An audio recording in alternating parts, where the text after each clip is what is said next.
आंतरिक ऊर्जा. आंतरिक ऊर्जा म्हणजे काय?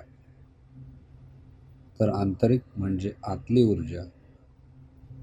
आतली म्हणजे एक बाहेरची ऊर्जा असते. बाह्य ऊर्जा एक असते आंतरिक ऊर्जा.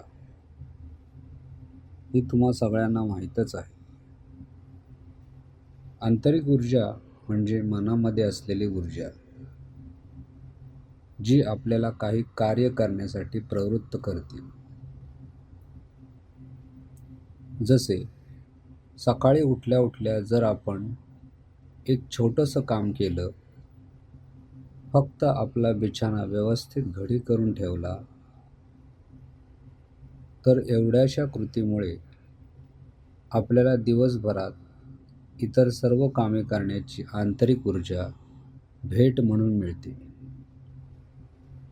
तर ही आंतरिक ऊर्जा ज्याच्या त्याच्या स्वभावानुसार वेगवेगळ्या प्रकारची असते. सकाळी उठल्या उठल्या आपण ब्रश करतो, अंघोळ करतो, कारण बाह्य स्वरूपाने आपण स्वच्छ होण्याचा प्रयत्न करतो.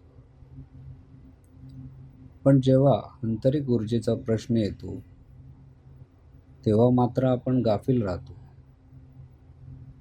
आता ही आंतरिक ऊर्जा म्हणजे नेमकं काय?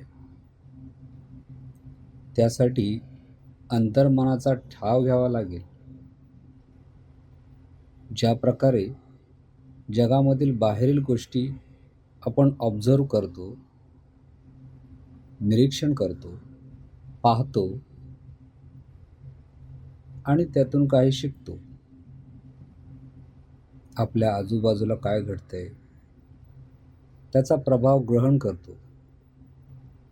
अमुक ह्याने असं वागलं पाहिजे, तमुक त्याने तसे वागले पाहिजे, अमुक ह्या गोष्टी बरोबर नाहीत, तमुक ह्या गोष्टी बरोबर आहेत, असा निष्कर्ष आपण इतर गोष्टी पाहून बांधतो. असं व्हायला पाहिजे असा आपला कयास असतो. पण जेव्हा आंतरिक ऊर्जेची गोष्ट येते, तेव्हा मात्र आपण निद्रिस्त असतो.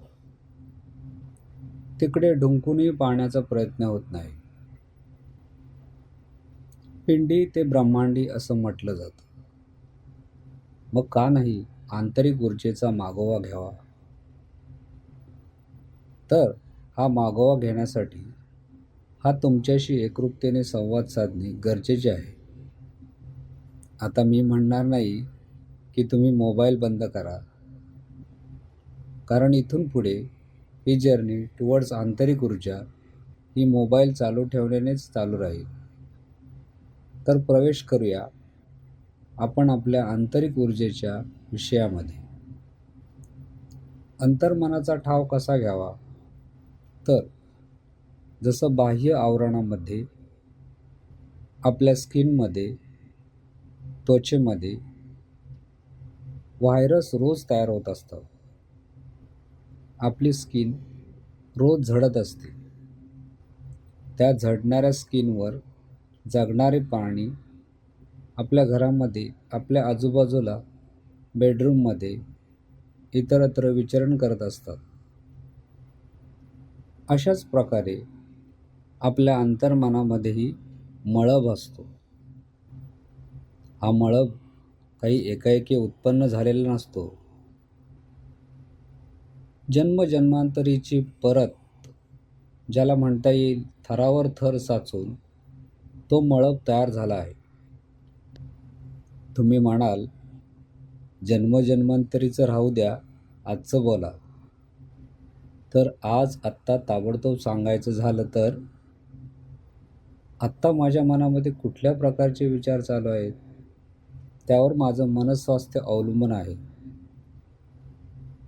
आत्ता माझ्या मनामध्ये एखाद्याविषयी द्वेष, घृणा, मत्सर, वाईटपणाची भावना असेल, तर आत्ताच माझं जीवन खडतर चालू आहे. आणि आत्ताच माझ्या जीवनामध्ये, मनामध्ये प्रेम, नम्रता, सहनशीलता या गोष्टी असतील तर मी आहे त्या परिस्थितीमध्ये सुंदर जीवन जगत आहे. हे सगळं अंतर्मनाचा ठाव घेतल्याने शक्य आहे. हे अंतर्मन वगैरे काही नसतं हो. या नुसत्या भाकड कथा आहेत. जीवनामध्ये जगून पहा, तुम्हाला कळेल. एक एक वेळी मनाची अशी अवस्था होते, हे अंतर्मन वगैरे सगळं झूट वाटायला लागतं. असं काही नसतंच मुळी. लोकलच्या धकाधकीच्या जीवनामध्ये त्या अंतर्मनाकडे लक्ष द्यायला कुणाला वेळ आहे? अशी काही गोष्ट अस्तित्वात असते हेच मुळात लक्षात येत नाही. हो, तुमचं म्हणणं अगदी बरोबर आहे. अंतर्मन अशी काही गोष्ट नसते मुळी. पण ही गोष्ट नसती तर त्याच्याविषयी तो शब्द देखील अस्तित्वात नसता. या अंतर्मनाचा ठाव घेण्यासाठी जसे आपण एखाद्याला भेटण्यासाठी वेळ काढतो, आपल्या कितीही बिझी शेड्यूलमधून आपण वेळ काढतो आणि त्या व्यक्तीला भेटतो. जेव्हा आपलं अत्यंत महत्त्वाचं काम असतं, तेव्हा अगदी वेळात वेळ काढून आपण त्याच्याशी भेटण्याचा प्रयास करतो. मीटिंग फिक्स करतो की मला अत्यंत तातडीच्या स्वरूपात त्याला भेटायचं आहे. मग तो डॉक्टर असेल, वकील असेल किंवा कोणी मित्र असेल, की त्याला भेटणं गरजेचं आहे. तर अशा वेळी तातडीचा निर्णय घेऊन आपण भेटण्यासाठी तयार असतो. पण जेव्हा अंतर्मनाची गोष्ट येते, तेव्हा आपल्याकडे एका मिनिटाचा सुद्धा वेळ नसतो. मग हे काय? आपण तर सदा सर्व काळ अवेलेबल आहोत. हो, अवेलेबल आहोत. ते दुसऱ्यासाठी, दुसऱ्यांच्या कामासाठी. स्वतःसाठी कुठे कधी वेळ काढलाय? अरे वेळ आहे कुठे आमच्याकडे? मग जेव्हा अर्जंट काम असतं, जेव्हा आपण आजारी पडतो, अशा वेळी आपल्याला वेळ कसा मिळतो? मग वेळ काढण्यासाठी आजारी पडण्याची गरज आहे का? हे लक्षात घेणं तेवढंच महत्त्वाचं आहे. वेळ काही कुणासाठी थांबत नाही आणि वेळ ही निघून जात असते. हे सर्वतोपरी सत्य आहे. अरे हे सर्वांना माहीत आहे. तू वेगळं काय सांगतोयस? हो, वेगळं काय नाही, तेच सांगतोय. तर या अंतर्मनाची भेट घेण्यासाठी थोडासा निवांत, थोडासा एकांत, स्वतःशी हितगुज साधावे लागेल. स्वतःशी हितगुज म्हणजे काय? स्वतःशीच बडबडत राहायचं? अरे वेड्यात गिनती करतील. नाही. स्वतःशी हितगुज म्हणजे स्वतःची ओळख करून घेणे. स्वतःची ओळख? मला तर माझी स्वतःची ओळख आहे. मी अमुक अमुक आहे. मी अमुक अमुक हे माझे नाव आहे. मी अमुक अमुक शहरामध्ये, गावामध्ये राहतो. मी अमुक अमुक काम करतो. ही तर माझी ओळख माझ्याकडे आहे. मग अजून कसली ओळख करून घ्यायची? हो, बरोबर आहे. मी अमुक अमुक आहे. ही ओळख आहे. बरोबर आहे. पण ही सर्व फिजिकल ओळख आहे. जे नाव आपल्याला दिलेलं आहे, ते दुसऱ्या कुणी दिलेलं आहे. भलेही आई-वडिलांनी दिलेलं असेल, पण ते आपल्याला दिलं गेलेलं आहे. आपल्याला नाव नाही. आपण काही कामधंदा करत असतो, तो आपल्याला मिळाला आहे. आपण उत्पन्न केलेलं नाही. भलेही उत्पन्न केलेला बिझनेस असेल, तरी त्याच्या स्टार्टअपसाठी काही मदत घ्यावीच लागते. तुम्ही तशी मदत घेतली नसेलही, पण तिथेही कुठेतरी अंतर्मनाचा विचार असतो. ते जाऊ द्या. आत्ताच्या आत्ता ताबडतोब विचार करायचं म्हटलं तर माझं अंतर्मन मला आत्ता काय सांगते ह्यावर लक्ष ठेवणं गरजेचं आहे. ती मला पॉझिटिव्ह सांगते का निगेटिव्ह सांगते याचा विचार करणं गरजेचं आहे. कारण त्या गोष्टीवरच माझी पूर्ण ॲक्शन अवलंबून आहे. आणि तुम्हाला ॲक्शनचा नियम माहीतच आहे. Every action has equal and opposite reaction. प्रत्येक क्रियेची प्रतिक्रियाही तशीच असते. हे आपण बऱ्याच वेळा ऐकलेलं आहे, अनुभवलेलं आहे. तर ही क्रिया बदलण्याचं काम करतं हे अंतर्मन, आपल्या अंतर्मनात आलेले विचार. कारण अंतर्मनातील विचार हेच क्रियांचे जनक आहेत.